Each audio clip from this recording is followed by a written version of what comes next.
இன்றைக்கி இந்த வீடியோவில் பீட்சா தோசை செய்யுது அப்படின்னு தான் பார்க்க போகிறோம். அது எப்படி செய்யுதுன்னு பார்க்கலாம். கடாய் வச்சு ஆயில் ஊற்றிருக்கேன். குடமிளகா வெங்காயம் க்யூபாக கட் பண்ணி வச்சுருக்கேன். ஸ்வீட் கார்ன் எடுத்துருக்கேன். அதை போட்டு டாஸ் பண்ணி எடுத்துக்கலாம். லைட்டாக வதக்கினா போதும். நம்ம அதில் தனி மிளகாத்தூள் போட்டுக்கலாம், கொஞ்சமாக போட்டுக்கலாம். சால்ட்டு கொஞ்சமாக போட்டுக்கலாம், தேவையான அளவு. கரம் மசாலா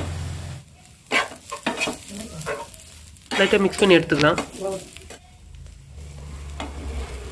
மசாலா ரெடி ஆயிடுச்சு. தோசை கல் வச்சுருக்கேன். தோசை மாவு ஊற்றிக்கலாம், திக்காக ஊற்றிக்கலாம். நல்லா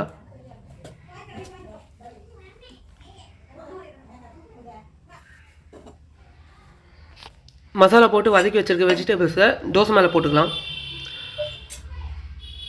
நல்லா தோசை கரண்டி வச்சு அழுத்தி விட்டுங்க, அப்போ தான் அது கீழே விழாமல் இருக்கும்.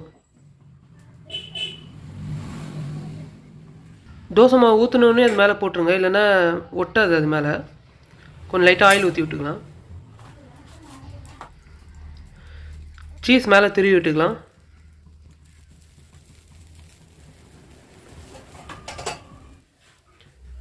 சீஸ் திருவியாச்சு. நான் லைட்டாக மேலே பெப்பர் போட்டுக்கிறேன்.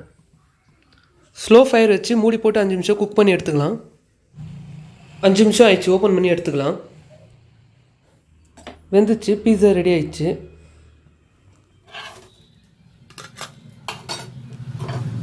ஒரு பிளேட்டில் மாற்றிக்கலாம். கட் பண்ணிக்கலாம்.